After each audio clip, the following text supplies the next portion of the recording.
Hello everyone, welcome back to our ICT class, and this is video number 26. Hope you all are fine and safe. So did you study the topics which we have discussed previously in the last class? I hope it is so. What all things we have studied? In our 5th chapter, we studied about modem. In the last class, we have studied about modem, modulation and modulator and demodulator, combination of modulator and demodulator, which help us to convert the digital signals to the analog signals. And we studied about the wireless networks, which includes LAN, WAN and MAN. And also we studied there is a number for the computers in the network, an identification number, and it is known as the IP address. IPv4 is the IP address which we are using now. And also we studied about the protocols, which are some rules each computer must obey while sharing the information in a network. And also we have done an activity. Theoretically we explained which just understood an activity of determining IP address. In that activity, what I have told, in the upper panel of our computer, if the computer is networked, you can see a symbol which name is NM-applet. That symbol looks like a toffee shape, or that means a small chocolate shape. So when we click on that NM-applet, you can see the connection information, and in the connection information you can see the IP address. So here it is wireless network. So when I click on the Wi-Fi and when I take the connection information, I got the IP address of this computer. Okay, so and also in the textbook you can see an activity. In that activity they are given a table 5.1. here what they have told to write the IP address when we switch on the first time the computer in our lab. When we switch on the computer for first time, what the IP address we are getting, that we put in the first column, and the second column, after switching off the computer, again we have to restart the computer, all the computers in the lab. So after that also, that when we restart the computer, then we will be getting an IP address. Address we have to write here in the second column. Okay, so based on this we are doing the next activity, and the activity name is exchanging the files, giving a permanent IP address. Okay, so sorry children, not this activity. So based on this activity we will be doing the next activity, finding out the change in IP address. That means after getting this box, I will explain now because we are not doing the activity right now. So after getting the IP address, in the first column we will be getting some IP address of the computer, and after switching off the computer and when we restart the computer again, at that time also we will be getting the computer IP address. When we go through this box table, there will be difference, because the IP address of the same computer will be different when we are restarting the computer again and again. When we are switching off and we are just again we are on starting the computer, at that time every time the IP address may change. Okay, so why they are changed? Because we didn't give any permanent IP address or a fixed IP address to the computer. That is why every time if the computer, when we are offing the computer and again we are on the computer, it is changing. Okay, so did you notice that the IP address of some computers have changed? What could be the reason? There in the textbook they have given. How did the same computer get different IP address on two different occasions? That means a computer doesn't have a constant IP address in the network. We didn't give a constant IP address. That computer will not be having a constant IP address. So if the computer is not having the constant IP address, this computer will automatically get automatically the computer will create a IP address. Okay, so the technology that gives an IP address automatically to the computer is dynamic host configuration protocol. Each computer will have a dynamic host configuration protocol. So if we didn't give the IP address, like a constant IP address to the computer itself will create a address automatically with the help of the technology dynamic host configuration protocol. So that is why every time when we are switching on and off the computer, again when we are starting the computer, the IP address got changed. Okay, so I hope it is clear to all of you. So that is the activity which we have to write here, but due to the limitations we can't do that. So just theoretically I am explaining now. So I hope it is clear to all of you. And so before moving to the next activity, we have to study what is the structure of an IP address. IP address, normally now we are using IPv4. It will be having 4 parts. The first 3 parts are same in all addresses. That means in a network, how much computers are connected, for all the computers, the first 3 parts will be correct. That means will be same, because the network address it is giving. So to all the computers, the first 3 sections will be same, and the 4th section, we can name the octave, 4th octave, it will be different. It will varies to all the computers. Okay, so it is according to the system, it will be changing. Okay, the common part 192.168.1 refers to the network, and the changing part refers to the computer. The first 3 parts refers to the network, and the 4th part is the computer. So it will varies. Okay, so these 4 parts here you can see, and the number. Okay, we are giving an identification number to the computer, and the number must be in the range from 0 to 255. Okay, for the 4 sections, the number must be in the range of 0 to 255. Okay. So next we are going to an activity giving a permanent IP address. I already told, as we didn't give the permanent IP address, the computer will create the its own IP address using a technology, and that is known as DHCP. So now we are doing an activity of giving a permanent IP address. Okay. So for doing that activity also we have some limitations, as the computer is not networked, we can't do the activity. But anyway, I will explain the activity theoretically to you. Giving a permanent IP address. For that I have already told in our upper panel, if the computer is networked, there will be an option. It is known as NM applet. So when we click on that NM applet, you will be getting, as in the Wi-Fi symbol also you can see an option, edit connections. So like that, in the NM applet symbol, when we click on that option, you will be getting edit connections. So when you click on the edit connection, you will be getting a window like this.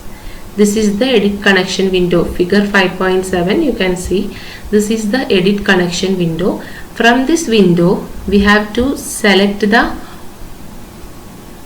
option IPv4 settings. Okay, we have to select the option IPv4 settings. This is the you can see here, from this window you can see a lot of options here.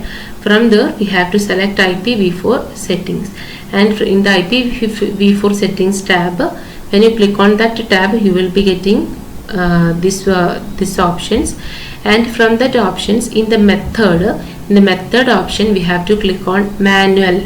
Okay, we have to click on manual, and we have to click on the options add. So here we have to add the 3 addresses. Okay, the first one is the address of the computer, IP address of the computer. In the first portion we have to write the IP address of the computer. I will zoom this picture so that you can understand it perfectly. Okay.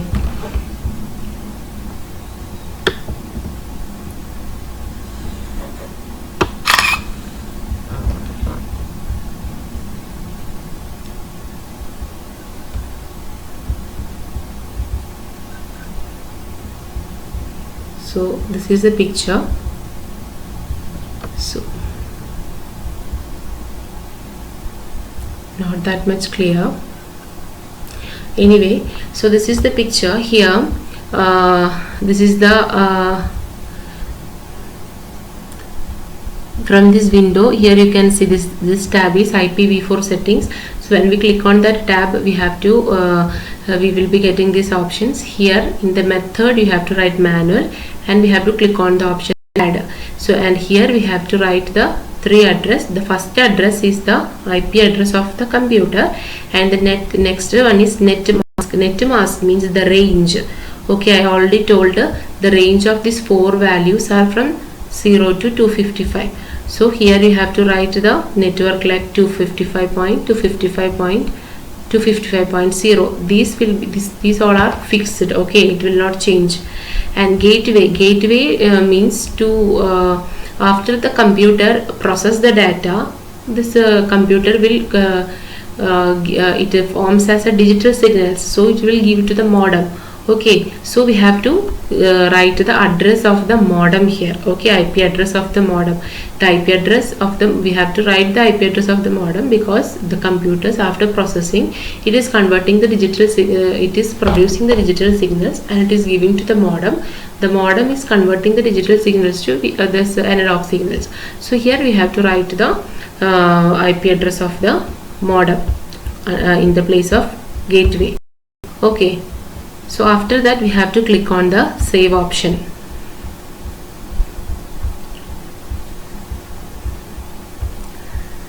Okay,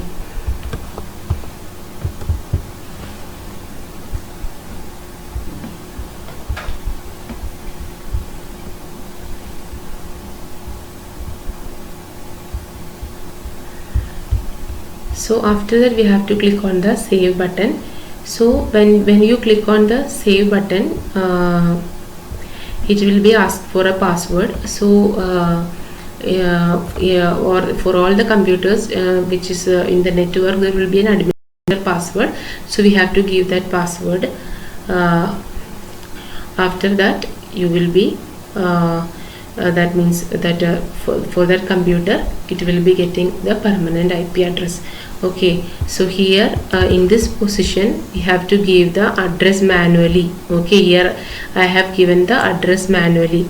Okay, so under this portion address, under the option address, we have to give type an address manually, and it will be fixed, and network also, and the gateway means the modem IP address we have to write.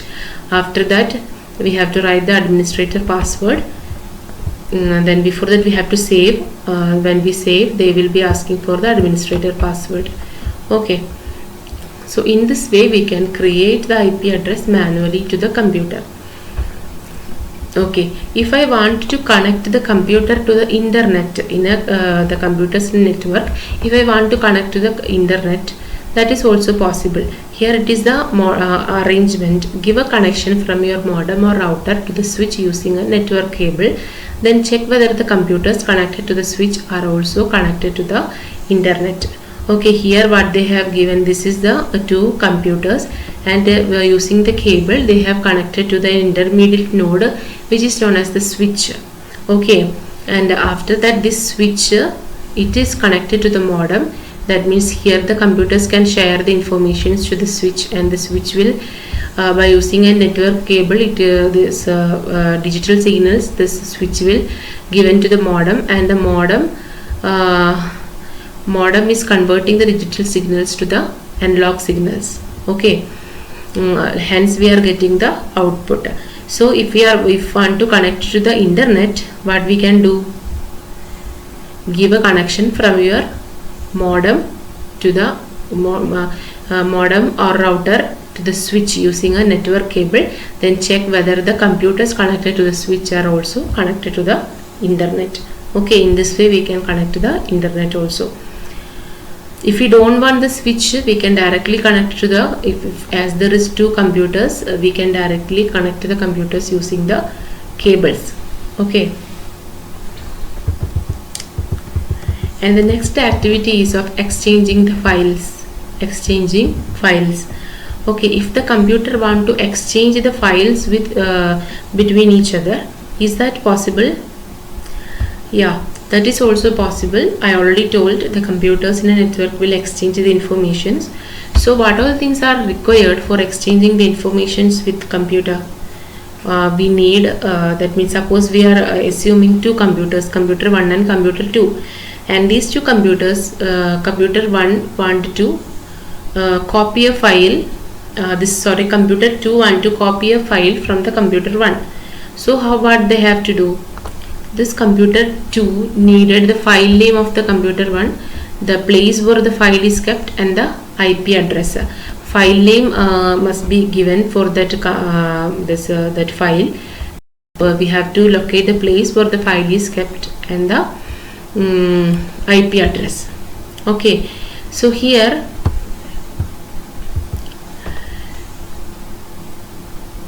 the computer 2 needs the informations from the computer 1. So how they are getting the informations? As the computer is here, my computer is not networked, I can't show it like an activity, but hence I will explain it theoretically. I can do that. Here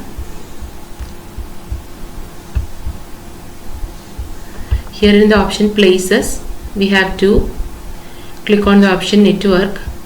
Here we have to go on the option other locations, and other location there is an option connected to server. So here we have to write the server address. That means if this computer is the computer number 2 and my computer wants to get the informations or the files from the computer 1, what I have to write here, in the connected to server option, we have to write the IP address of the computer 1. Okay, so after writing the IP address of the computer 1, we have to click on connect. So along with this IP address, we have to write the protocol. Okay, I already told for sharing the information some protocols are needed. So here we are using the protocol SSH protocol. SSH protocol means it is a more secure protocol. The full form of that protocol is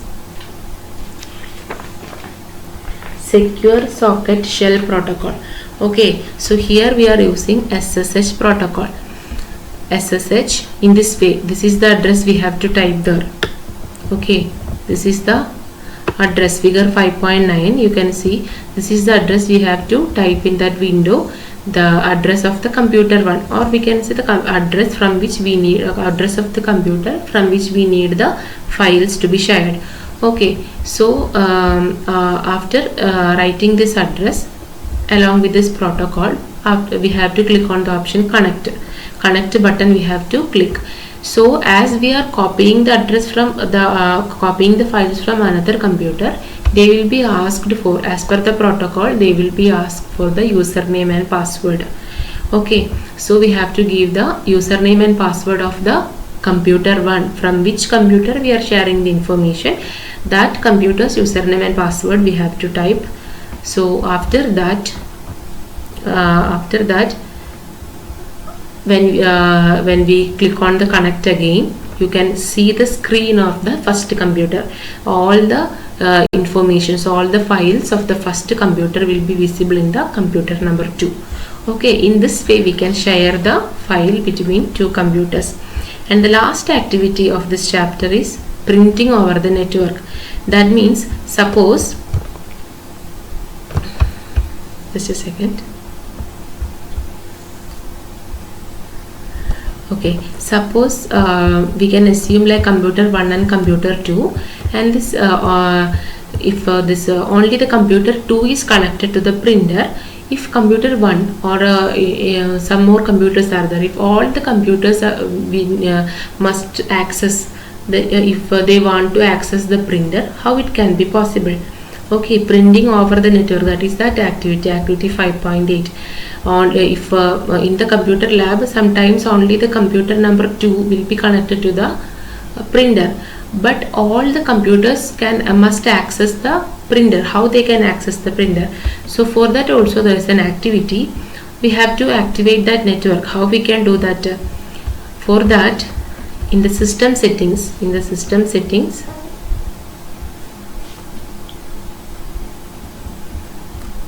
there is an option devices. When we click on devices, there is an option printers. Okay, and here you can see a lot of printers, but as my computer is not connected to the printer, it will not show. Here we have to move on the option additional printer settings. So there will be showing the if my computer is already connected with the printer, that printer's details will be shown here, its name and all, it will be shown here. So after that, what we have to do, from the server, from the option server, we have to click on the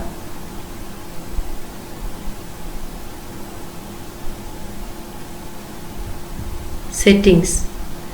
Okay, when we click on the settings, we will be getting a window, and in this window we have to tick mark on the first option, publish shared printers connected to the system. And when we click on OK, what will happen, this printer will be accessible to all computers in the network. Okay, I hope it is clear. So for sharing the printer to all the computers, what we have to do, which computer is connected to that printer, we have to open the computers and we have to go to the system settings of that computer. There we have to click on devices, that means we have to click on printers. After that, add in the option server, we have to click on the option settings. So you will be getting the server settings option. Here we have to tick mark the first option, publish shared printers connected to the system. So all the computers can access the printer, all the computers which are in the network can access the printer. Okay, so with this much our chapter is completed. So I hope it is all of you. So what all things we have studied? We studied about the DHCP. That means if we want to, the computer will automatically take an IP address with the technology DHCP. We studied about the structure of IP address, how to give a permanent IP address. We studied about exchanging the files and sharing the printer. Okay, so as there are some limitations, as it is our computer is not networked, I can explain this only theoretically. I think it is clear to all of you. If you have any doubt, you must ask me in the Google Meet. So with this our this chapter is also completed. Just go through the chapter, and if you have any doubt, you must ask me. Note down the doubts. So see you in the next class. Thank you. Bye.